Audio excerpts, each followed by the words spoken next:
Welcome to इकोटॉक्स with नाज। आज के लेक्चर में हम law of DMU, law of diminishing marginal utility का अजम्पशन और उसका एक्सेप्शन पार्ट देखने वाले हैं। इसके पहले हमने law of diminishing marginal utility को स्टार्ट कर दिया है। So professor Gossen was the first person जिसने law of diminishing marginal utility को आगे प्रपोज किया और सिस्टमैटिकली इसको बताने वाले are new classical economist Alfred Marshall. तो हमने law of diminishing marginal utility को बहुत ही अच्छे तरीके से डिटेल में हमने पढ़ा। हमने चार्ट्स बनाए, शेड्यूल बनाए, उसको ग्राफिकली रिप्रेजेंट किया बहुत ही इजी तरीके से। तो आइए आज के सेशन में हम इसी लॉ को और आगे बढ़ाते हुए, जिस तरह मार्शल ने और प्रोफेसर गुजर ने एफर्ट्स लगा के सबसे पहला ह्यूमन लॉ इकोनॉमिक्स में बनाया। So basically that is law of diminishing marginal utility. ये लॉ ऑफ डीएमयू में हम अभी पढ़ने वाले हैं अजम्पशन। इस थियोरी को मार्शल ने और आगे बढ़ाने के लिए हमें अजम्पशंस बताए, हमें चीजें मान के चलना है। तो law of diminishing marginal utility को समझाने के लिए हमने सबसे पहला मार्शल का स्टेटमेंट देखा था। उसने स्टेटमेंट ऑफ लॉ क्या दिया था कि अदर थिंग्स बीइंग कांस्टेंट, यानी ceteris paribus, other things being constants यानी सारे फैक्टर्स को एक कॉमन कंडीशंस को कॉमन मान के चलना है, तभी जाके ये लॉ जो है वो प्रूव होगा। अब ये लॉ प्रूव करने के लिए मार्शल ने कुछ ऐसे रेस्ट्रिक्शंस लगाए जिससे ये लॉ इजीली प्रूव हो सकता है। तो कुछ ऐसे कंडीशंस को हमें कॉमन मान के चलना है, कुछ फैक्टर्स को हमें फिक्स रखना है, अनचेंज रखना है, तब जाके ये लॉ प्रूव होगा। तो आइए उसके अजम्पशंस की तरफ चलते हैं। अजम्पशन और एक्सेप्शन, हर एक लॉ थ्योरी को मार्शल ने डेवलप किया ये सारी चीजों को। अब कोई भी लॉ पढ़ते हैं तो उसके दो साइड्स होते हैं, एक अजम्पशन होता है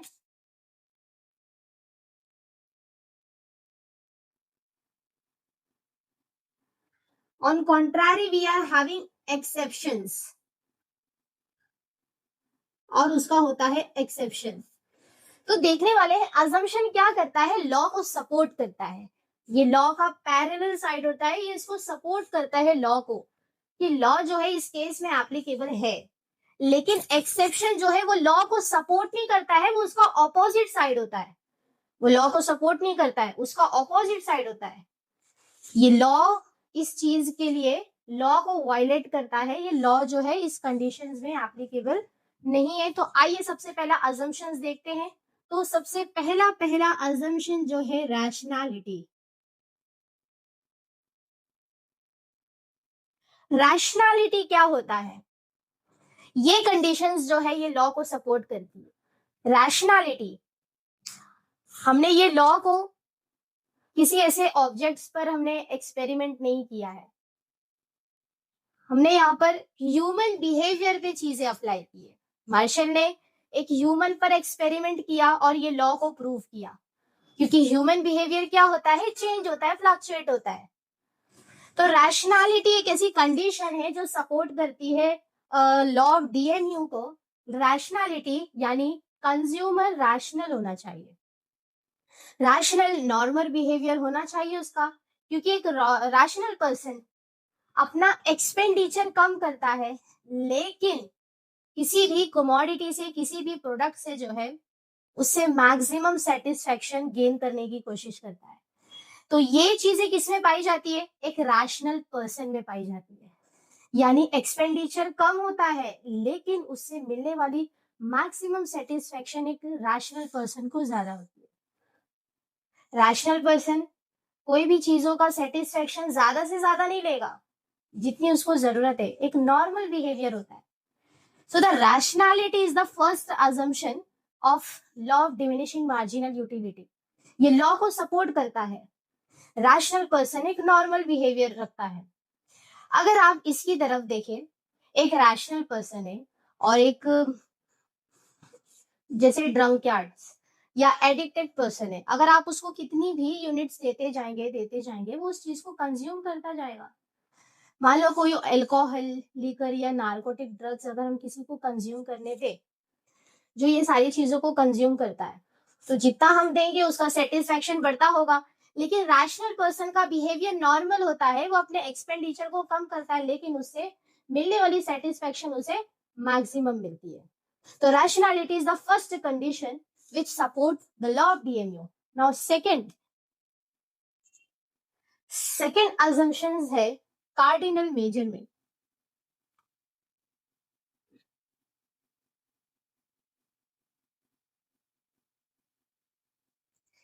थर्ड assumption है homogeneity. कार्डिनल मेजरमेंट, मार्शल ने हमें स्टार्टिंग में बताया कि हम यूटिलिटी को मेजर नहीं कर सकते हैं, ना ही वो विजिबल है, क्योंकि यूटिलिटी हम एक्सपीरियंस करते हैं। लेकिन उसने लॉ को बनाने के लिए, लॉ को और ज्यादा आगे सिस्टमेटिकली डेवलप करने के लिए मार्शल ने कहा कि हम यूटिलिटी को कुछ नंबर्स में बता सकते हैं, हम कुछ नेचुरल नंबर में मेजर कर सकते हैं। तभी हमें पता चलेगा कि एक पर्सन को कितना सेटिस्फैक्शन मिल रहा है, उससे कितनी यूटिलिटी मिल रही है। So again this condition support the law of DMU. Now third, homogeneity. Homogeneity मतलब होता है आइडेंटिकल चीजें होनी चाहिए। कोई भी प्रोडक्ट, कोई भी कमोडिटी आइडेंटिकल होना चाहिए, यानी साइज में, शेप में, पैटर्न में, हर एक कंडीशन में वो चीजें सेम होना चाहिए। चीजें सेम होगी तभी तो लॉ ऑफ डीएमयू काम करेगा, तभी तो ऑपरेट होगा। मान लो कि उसका साइज डिफरेंट है, किसी भी प्रोडक्ट का साइज जो है डिफरेंट है, मान लो मैंगो, एक मैंने आपको बिग मैंगो दिया और एक छोटा स्मॉल मैंगो, तो जो सेटिस्फैक्शन आपको बिगर मैंगो से मिल रहा है वो स्मॉल मैंगो से तो बिल्कुल भी नहीं मिलने वाला है। तो यहाँ पर हमारा सेटिस्फैक्शन लेवल क्या हो रहा है, लेवल चेंज हो रहा है, मैनिपुलेट हो रहा है। मार्शल ने स्टार्टिंग में कहा कि चीजें सेम रखो, फिक्स रखो, अदर थिंग्स बीइंग कांस्टेंट, चीजें सेम होगी तब जाके लॉ प्रूव होगा। तो प्रोडक्ट, कोई भी कमोडिटी आइडेंटिकल होना चाहिए, साइज में, शेप में, पैटर्न में। Next we are having continuity.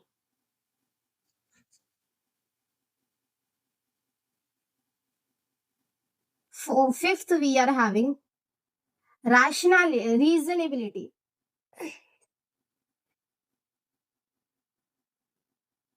Sixth, constancy. ये सारे पॉइंट्स हम सिस्टमैटिकली देखने वाले हैं। डिविजिबिलिटी,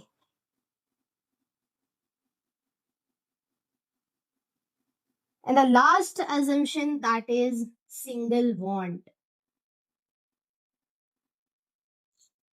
हमने पढ़ा रैशनैलिटी। रैशनैलिटी यानी कंज्यूमर का रैशनल होना जरूरी है, तब जाके ये लॉ एप्लीकेबल होगा। कार्डिनल मेजरमेंट्स होना चाहिए, हम यूटिलिटी को मेजर करेंगे तभी तो एक्सपेरिमेंट हुआ। हमने बताया कि फर्स्ट यूनिट मार्शल ने किस तरह ऑफर किया, तो उससे मिलने वाली सेटिस्फेक्शन, उससे मिलने वाली यूटिलिटी कितनी मिल रही है। नेक्स्ट, होमोजेनिटी, चीजें आइडेंटिकल होना चाहिए, साइज में, शेप में, बाकी सारे कंडीशंस में। Next we are having continuity. Continuity होना चाहिए, यानी टाइम का गैप नहीं आना चाहिए। मैंने अगर आपको मैंगो ऑफर किया, अभी मार्शल ने एक्सपेरिमेंट किया, एक टाइम पे किया, ऐसा नहीं है कि मैंने मैंगो एक ऑफर किया फिर 2 घंटे के बाद दूसरा मैंगो ऑफर किया, तो ये सारी चीजें नहीं होना चाहिए। मैंने फर्स्ट मैंगो आपको दिया, आप उसको कंज्यूम किए, सेकेंड मैंगो मैंने आपको दिया, आप उसको भी कंज्यूम किए, यानी फर्स्ट के कंपैरिजन में आपकी यूटिलिटी डिक्रीज हो रही है, रेड्यूस हो रही है। यहाँ कंटिन्यूटी होना चाहिए, टाइम का गैप नहीं होना चाहिए। अब 2 घंटे बाद उसी मैंगो का आप मिल्क शेक बना के पियेंगे, मैंगो का शेक बना के पियेंगे, या मैंगो आइसक्रीम खाएंगे 2 घंटे बाद। अगर कंटिन्यूटी नहीं होगी तो आपका सेटिस्फेक्शन लेवल भी चेंज हो जाएगा। जिस तरह मैंने आपको मैंगो ऑफर किया, 5-6 यूनिट्स हमने इससे पहले चार्ट्स में देखा था, बहुत अच्छे तरीके से एक्सपीरियंस किया था कि यूनिट्स इंक्रीज हो रही है लेकिन सेटिस्फेक्शन डिक्रीज हो रहा है। तो ये रिलेशन को, ये मार्जिनल यूटिलिटी को मार्शल ने प्रूव करने के लिए कि मार्जिनल यूटिलिटी जो डिमिनिश हो रही है, यानी यूनिट्स ऑफ कमोडिटी इंक्रीज हो रही है, इस चीज को उसने प्रूव करने के लिए क्या कहा कि चीजें सेम रखो, कंटिन्यूटी चीज होना चाहिए, यानी टाइम का गैप नहीं होना चाहिए। इससे आपका सेटिस्फेक्शन लेवल चेंज हो जाएगा।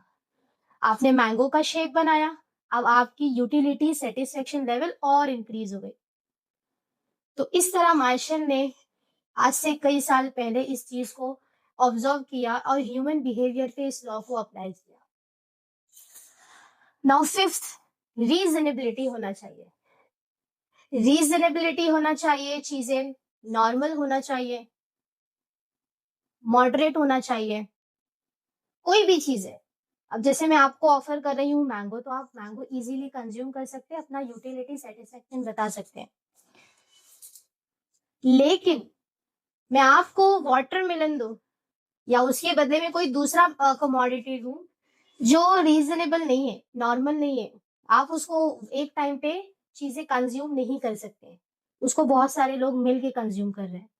तो इससे भी हमारा शेड्यूल जो है, जो हमने इससे पहले बनाए थे, वो भी डिफरेंट हो जाएगा, हम सही तरीके से एक्सपेरिमेंट नहीं कर पाएंगे। Now sixth one, that is constituency.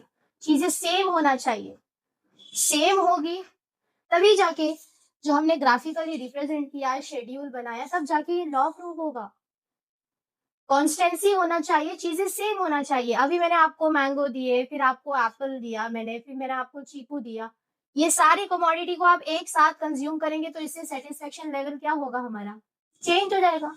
कुछ लोगों की लाइकिंग डिसलाइकिंग ये भी चेंज हो जाएगी, कुछ लोग दूसरा फ्रूट्स को जो है वो प्रेफर करने लगेंगे।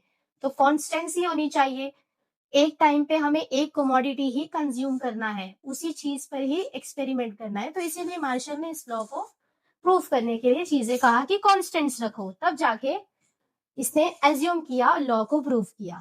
Next, divisibility. चीजें डिविजिबल होना चाहिए, इनडिविजिबल नहीं होना चाहिए।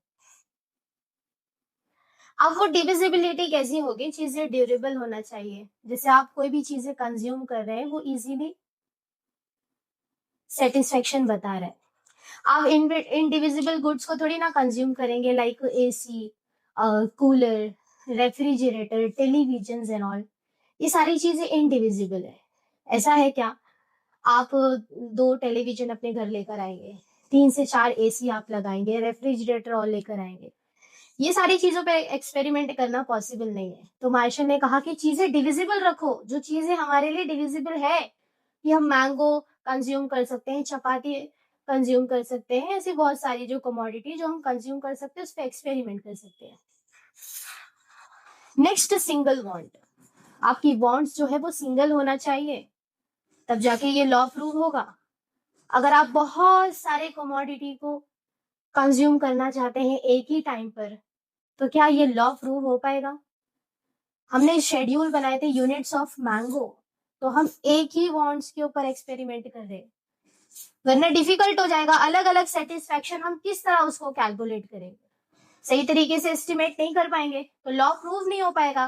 तो इसीलिए मार्शल ने कहा कि चीजें सिंगल बॉन्ड होना चाहिए, एक टाइम पे आपको एक कमोडिटी ही क्या करना है, कंज्यूम करना है, और उसी पर ही एक्सपेरिमेंट करना है। तो मार्शल ने ऐसे बहुत सारे एक्सपेरिमेंट फ्यू कंज्यूमर पे किया और ये अजम्पशन बताया कि कंज्यूमर रैशनल होना चाहिए, कार्डिनली मेजर होना चाहिए जो हमने अभी करके आए, होमोजेनिटी होना चाहिए, आइडेंटिकल सेम होना चाहिए, कंटिन्यूटी होना चाहिए, टाइम का गैप नहीं होना चाहिए, रीजनेबिलिटी होनी चाहिए, चीजें नॉर्मल होना चाहिए, मॉडरेट होना चाहिए, ना ज्यादा बिग हो ना ज्यादा स्मॉल हो।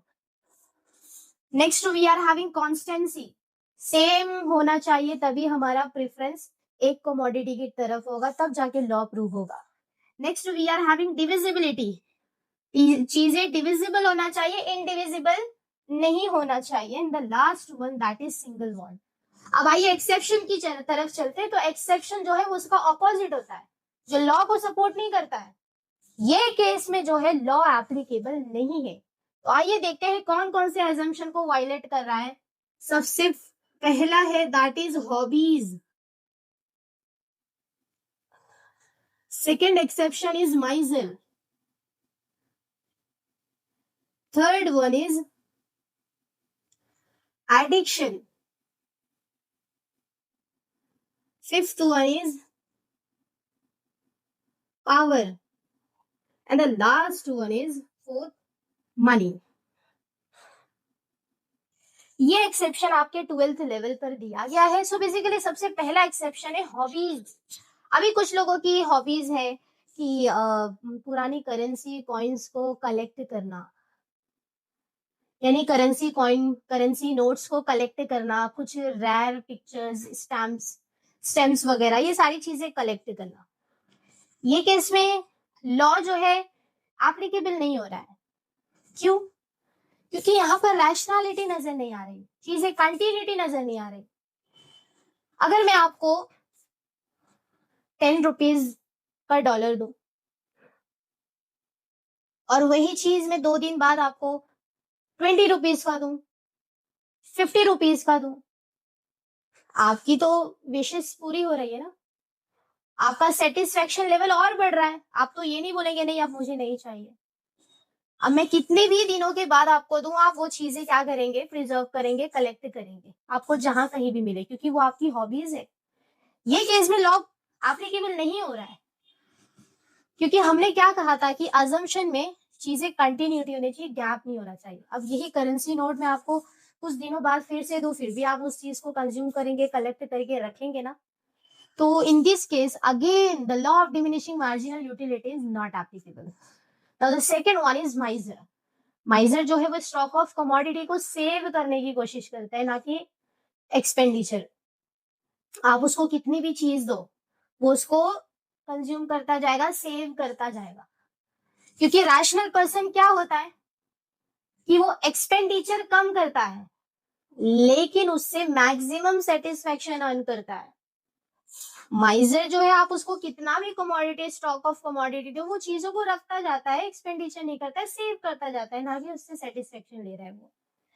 So again, in case of miser, law of diminishing marginal utility is not applicable, and in this case, miser violates the condition of rationality. Addiction. अब एडिक्शन कुछ लोगों की आदत हो जाती है, लिकर, नार्कोटिक ड्रग्स, ये सारी चीजें कंज्यूम करना। आप उसको जितना देंगे वो उतना कंज्यूम करता जाएगा, उसका सेटिस्फेक्शन क्या होगा, बढ़ता ही जाएगा। रैशनल है क्या? कंज्यूमर रैशनल है इस केस में? नहीं है। आप उसको जितना यूनिट्स ऑफर करते जाएंगे, again his maximum satisfaction level will increase. आप जितना प्रोवाइड करेंगे उतना ही उसका लेवल ऑफ सेटिस्फेक्शन बढ़ता ही जाएगा। So again in case of addiction, rationality जो है, एडिक्शन जो है रैशनैलिटी को वायलेट कर रहा है। Next, power. पावर, आपके पास बहुत अच्छी डिग्री है, आप एक अच्छे पोजीशन पे चले गए। नेक्स्ट, आपने कोई और अच्छे कोर्सेज किए, आपने कोई एग्जाम क्रैक किया, आपको अच्छा रिजल्ट्स मिला, आप अच्छी पोजीशन पे चले गए।